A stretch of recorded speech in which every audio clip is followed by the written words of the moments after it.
Mari kita mengenal pengobatan menggunakan nebulizer. Belum banyak yang tahu metode pengobatan ini. Bagaimana sih cara kerjanya?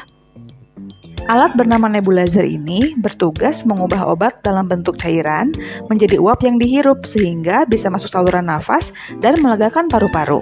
Penggunaan nebulizer ini biasanya diberikan kepada penderita gangguan pernafasan seperti asma, alergi, sakit bawaan, hingga batuk pilek berat. Kelebihan pengobatan menggunakan nebulizer adalah bagi penderita asma memudahkan obat masuk ketika kesulitan menggunakan inhaler, dan untuk pengobatan batuk pilek, uapnya memecah lendir sehingga lebih mudah dikeluarkan. Di klinik Seruni, fasilitas nebulizer tersedia untuk anak dan dewasa ya. Silahkan Anda bisa kunjungi klinik Seruni pada jam operasional poli umum. Klinik Seruni, solusi kesehatan Anda.